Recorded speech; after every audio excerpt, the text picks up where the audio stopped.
ரூபாய் கூட இல்லாம மும்பைக்கு வந்தவர் இளைஞன் இன்னைக்கு பாலிவுட்ல மிகப்பெரிய நடிகர்கள்ல ஒருத்தரா மாறியிருக்கார். ஆரம்பத்துல சினிமா குடும்ப பின்னணியோ பெரிய ஆட்களோட ஆதரவோ எதுவுமே அவருக்கு கிடையாது. ஆனா எப்படியாவது ஜெயிக்கணும் என்ற ஒரு ஆசை மட்டும் ரொம்ப ஆயிருந்துச்சு. அந்த இளைஞன் தான் ஷாருக் கான்.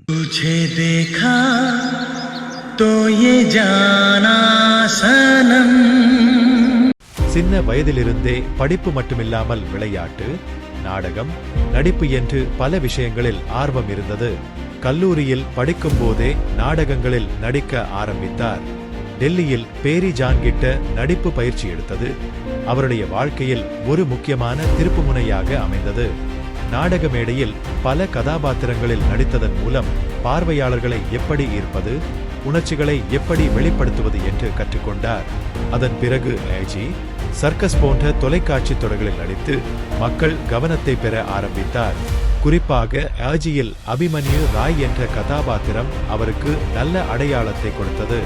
ஆனால் அதே காலகட்டத்தில் அவருடைய வாழ்க்கையில் மிகப்பெரிய இழப்பு நடந்தது.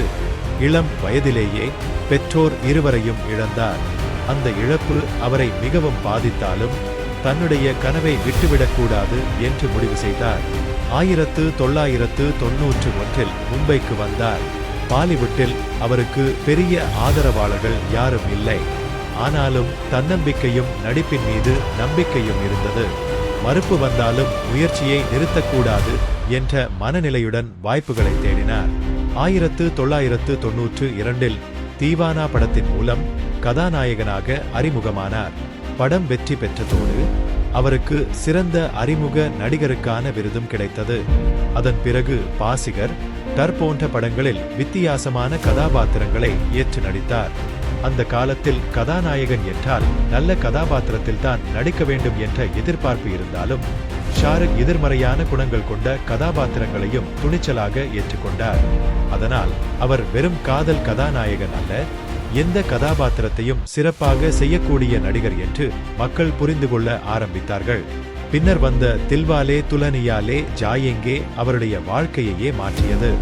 ராஜ் கதாபாத்திரம், அவருடைய சிரிப்பு, வசனம் பேசும் விதம், காதலை வெளிப்படுத்தும் விதம் என எல்லாமே ரசிகர்களின் மனதில் இடம் பிடித்தது. அதன் பிறகு குச் குச் ஹோதா ஹை, கபி குஷி கபி கம், மொஹப்பத்தே, கல் ஓ நா ஹோ, வீர் ஜாரா போன்ற பல வெற்றி படங்கள் தொடர்ந்து வந்தன.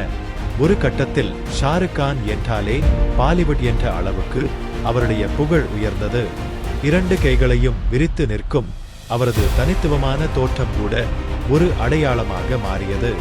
ஆனால் ஷாருக் சினிமாவில் மட்டும் நின்றுவிடவில்லை. ரெட் சில்லிஸ் என்டர்டெயின்மென்ட் என்ற தயாரிப்பு நிறுவனத்தை உருவாக்கி திரைப்பட தயாரிப்பு மற்றும் காட்சி தொழில்நுட்பத் துறைகளிலும் வளர்ந்தார்.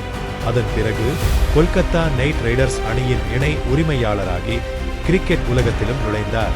ஆரம்பத்தில் அணிக்கு எதிர்பார்த்த அளவுக்கு வெற்றி கிடைக்கவில்லை என்றாலும் பின்னர் அது வலுவான அணியாக மாறியது. இதனால் ஷாருக் கான் ஒரு நடிகராக மட்டுமில்லாமல் தொழிலதிபராகவும் தன்னை நிலைநிறுத்திக் கொண்டார். ஆனால் எந்த பெரிய பயணத்திலும் ஏற்றத்தாழ்வுகள் இருக்கும். 2010 ஆண்டுகளில் அவர் நடித்த சில படங்கள் எதிர்பார்த்த அளவுக்கு வெற்றி பெறவில்லை. புதிய தலைமுறை நடிகர்கள் வந்தார்கள், பார்வையாளர்களின் ரசனை மாறியது, போட்டியும் அதிகமானது. ஷாருக் கானுடைய காலம் முடிந்துவிட்டதா என்ற கேள்வியும் எழுந்தது. 2018 ஜீரோ படம் வெளியான பிறகு சில வருடங்கள் பெரிய திரையிலிருந்து விலகியிருந்தார். பலருக்கும் அவர் மீண்டும் பழைய வெற்றியுடன் திரும்புவாரா என்ற சந்தேகம் இருந்தது. ஆனால் அவர் அவசரப்படாமல் சரியான கதைக்காகவும் சரியான நேரத்துக்காகவும் காத்திருந்தார். பின்னர் 2023 பதான் படத்தின் மூலம் மிகப்பெரிய திரும்பி வருதலை கொடுத்தார். அந்த படம் மிகப்பெரிய வெற்றி பெற்றது. அதன் பிறகு ஜவான் படமும் மிகப்பெரிய வெற்றியை பெற்றது. அதே வருடம் டங்கி படமும் வெளியானது. பல வருடங்களாக முன்னணியில் இருந்த ஒரு நடிகரின் சரிவு பற்றி பேசப்பட்ட பிறகு ஒரே வருடத்தில் மீண்டும் திரையரங்குகளில் மிகப்பெரிய தாக்கத்தை ஏற்படுத்தினார். அவருக்காக காத்திருந்த ரசிகர்களும் மீண்டும் திரையரங்குகளுக்கு திரும்பினார்கள். இதுதான் ஷாருக் கான் கதையின் மிகப்பெரிய பாடம். வெற்றி பெறுவது மட்டும் பெரிய விஷயம் இல்லை, தோல்விக்கு பிறகு மீண்டும் எழுந்து நிற்பதுதான் உண்மையான வெற்றி.